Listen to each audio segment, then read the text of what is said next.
जाएगा। पर सुनने वाले ऐसे प्रेमी महाराज 3 बजे वहाँ बैठने की जगह नहीं रहती, इतने सुनने वाले वहाँ पहुँच जाते हैं। बाबा प्रेमानंद महाराज, वो जो तुम बाबा देख रहे हो वो बाबा तो जा चुका है कब का। ये बाबा प्रेमानंद को जो आप देख रहे हो ना, इस वक्त साक्षात श्री कृष्ण उनके शरीर में विद्यमान है। अब बाबा उसमें नहीं है। वही अंदाज बोलने का, वही रौब वाला तरीका, वही लोगों से कहना कि बाहर निकलो।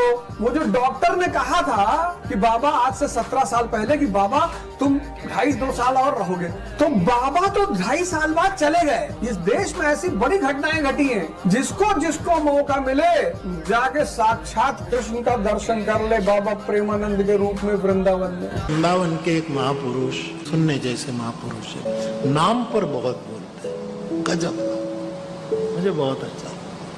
वो कहते हैं कि कोई सिद्धांत की जरूरत नहीं, कोई यम नियम की जरूरत नहीं, तुम नाम लो, केवल नाम जपो। राधा का नाम लो, दुर्गा का नाम लो, राम का नाम लो, केवल नाम।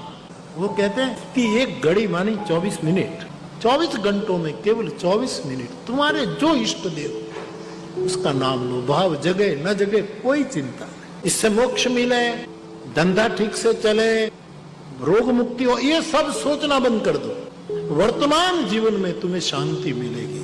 जब से लोगों ने वो वीडियो देखी है कि प्रेमानंद जी आपको टीका कर रहे हैं, मिल रहे हैं आकर, और आप उन्हें इतने प्यार से छोटे बच्चों की तरह कर रहे हैं, तब लोगों को एक्चुअली पता चला कि उनके भी कोई गुरु है। कि बहुत अच्छा लगता है कि आज बच्चे ने हमारे ने इतनी तरक्की करी है, और तरक्की खुद नहीं, लोगों को जोड़ना ही सबसे बड़ी तरक्की है। भटके हुए जीवों को दिशा दिखाई। हम तो खूब उस बच्चा को आशीर्वाद दें में कि खूब जीवन बढ़े और ऐसे ही भटके हुए जीवों को सही दिशा दिखाता रहे। एक बाबा हैं प्रेमानंद जी, उन्होंने एक बात बता रहा, सबको समझा रहे थे, जब आप सक्षम हैं तो कहीं पे भंडारा या प्रसाद में इतना क्यों ऐसा लगता है जैसे कभी नहीं खाए।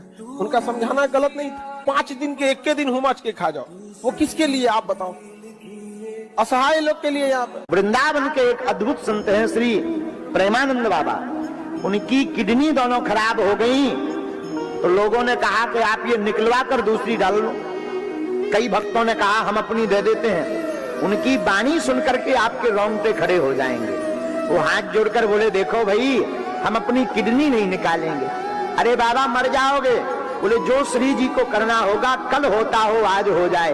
एक किडनी हमारी कृष्ण है, दूसरी किडनी राधा है, हम अपने अंदर से कृष्ण राधा नहीं निकाल सकते। इस समय आप सब जानते हैं, आप देखते भी होंगे, इस समय उनका जलवा चल रहा है, जलवा।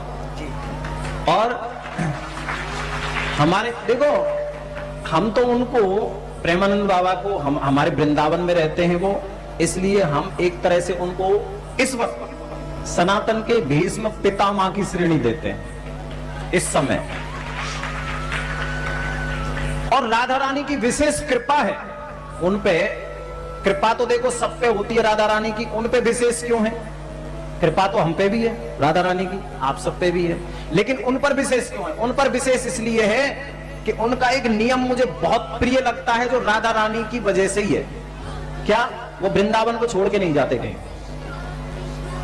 वो वृंदावन को छोड़ के, उनके पास कितने कितने ऑफर आते हैं कि महाराज चलो कुछ आप वहां प्रवचन करना। पता है, हमारे यहाँ कहा जाता है कि हम जैसे वक्ता जो कथा करते हैं, जो वृंदावन को छोड़ के कभी कहीं जा रहे हैं, कभी कहीं जा रहे हैं, कभी कहीं जा रहे हैं, हमारे वृंदावन में ऐसी मान्यता है कि उनको किशोरी जी भेजती है, ब्रज से बाहर जाओ। क्यों? बोले ये तुम्हारी सजा है। वृंदावन से बाहर जाना वो हम लोगों के लिए एक तरह से सजा है। अच्छा, ये राधा रानी क्यों हमको सजा देती है? ये कि हमको वृंदावन से बाहर भेजने की सजा देती है। हमसे कोई भूल में, कोई चूक में, कोई अपराध बना, ठीक है, मैं सब वक्ताओं की बात कर रहा हूं, जो बाहर जाते हैं, कोई अपराध बनता है, राधा रानी कहती हैं इस अपराध को मिटाने जाओ। क्यों? क्योंकि प्रचार करो कृष्ण नाम का, उससे तुम्हारा एक तो तुम्हारे पाप खत्म हो रहे हैं, एक जो लोगों के पाप हैं उनको भी खत्म करो और वृंदावन छोड़ के जाओ। जय श्री राम। लेकिन प्रेमानंद बाबा वृंदावन को नहीं छोड़ते, इसीलिए किशोरी जी की उन पर बहुत बड़ी कृपा है।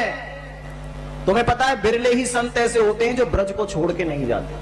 आजकल लाइमलाइट में ऐसा ये सोशल मीडिया चल रहा है, किसको नहीं है जाने का, किसका मन नहीं करता? कोई विदेश जाना चाहता है, कोई कहीं जाना चाहता है, कोई, लेकिन सच्चे संत भैया ऐसे ही होते हैं, सच्चे संत ऐसे ही होते हैं। ऐसा कौन है जो उनसे मिलने नहीं आता? ऐसा कौन सेलिब्रिटी है जो नहीं आता? देखो, हम सेलिब्रिटियों के पास जाएं, अगर हम किसी सेलिब्रिटी से मिलने जाएं, पता है लोग सेलिब्रिटी किनको कहते हैं? फिल्म के हीरो हो, फिल्म की हीरोइन हो, उनको हम लोग सेलिब्रिटी कहते हैं। लेकिन वो सेलिब्रिटी कैसे हैं पता है? बड़े खतरनाक वाले हैं। अभी मैंने एक ऐसा दृश्य देखा, कुछ लोग राम मंदिर में आए थे, अभी राम मंदिर का उद्घाटन हुआ, उसमें भगत जी राम मंदिर में ऐसे सेलिब्रिटी आए जिन्होंने कुछ समय पहले ही ये बयान दिया था कि हमको तो गाय का बीफ बहुत अच्छा लगता है। हाँ, नाम नहीं लूंगा मैं। वो होते हैं जो हमारे धर्म हैं। तो इस वक्त है प्रेमानंद बाबा। मालूम है, कई लोग संत की परिभाषा नहीं जानते। कई लोग, मेरा परिवार, वो जीवन में कभी संत हो ही नहीं सकता। प्रेमानंद बाबा की विशेषता यही है, उनमें परिवारवाद भी नहीं है, ना कोई उनके आगे है ना कोई उनके पीछे है। जैसे हमारे उत्तर प्रदेश के मुख्यमंत्री हैं योगी जी, एक तरह से प्रेमानंद बाबा योगी भी हैं। और उनकी एक और विशेषता है भगत जी, वो फालतू के फॉलोवर बढ़ाने के चक्कर में फालतू के प्रवचन कभी नहीं देते। बहुत से लोग फॉलोवर बढ़ाने के चक्कर में जाने क्या क्या करते हैं, कैसी कैसी चीजें डालते हैं, लेकिन वो सिर्फ राधा नाम, वृंदावन की महिमा, ब्रजवासियों की महिमा। कोई ब्रजवासी आज उनके पास चला जाए, उठ के साष्टांग चरणों में लेट जाते हैं वो। ये उनकी विशेषता है। क्यों? क्योंकि वो मानते हैं ऐसा कि ब्रजवासी साक्षात कृष्ण का ही रूप होता है। ये उनकी विशेषता है, और उन जैसी विशेषता शायद बिरलों में ही मिलती हैं। इसलिए प्रेमानंद बाबा को हम सब एक बार प्रणाम करते हैं, जिन्होंने आज राधा नाम को, वृंदावन धाम के नाम को, ब्रज के नाम को आज सितारों से भी ऊंचा कर दिया है। पता है कितनी भीड़ तो उनकी वजह से वृंदावन में आ रही है, कितनी भीड़। और ये चमत्कार ही है जो आप किडनी वाली बात कर रहे हैं ना, ये वास्तव में चमत्कार है। कोई बिना किडनी के इतने दिन तक जिंदा नहीं रह सकता। लेकिन मैंने आपसे कहा ना, विश्वास सबसे बड़ी चीज है। मैं आपसे आज यही मांगता हूं, कुछ करना या मत करना, भगवान में विश्वास जरूर करना, भगवान पे कभी शंका ना करना। भगवान पे विश्वास करोगे तो सब कुछ मिलेगा। वो एक मुझे लाइन याद आ गई, शंका का रावण लंका के रावण से भी ज्यादा भयानक है। शंका का जो रावण है ना, वो लंका के रावण से भी भयानक होता है, जो हमारी समझदारी का अपहरण हमारी आंखों के सामने करता है। रावण ने तो सीता का हरण किया था, माता का, उस वक्त किया था जब भगवान नहीं थे। लेकिन ये जो शंका का रावण है, ये तो हमारी आंखों के सामने हमारी समझदारी का हरण कर लेता है, अपहरण कर लेता है। इसलिए समय समय पर सत्संग के द्वारा, भगवान के भजन के द्वारा इस शंका के रावण को मिटाते रहो। दोस्तों, आपको सबसे अच्छा किन का विचार लगता है कि इनका कथा अच्छा लगता है,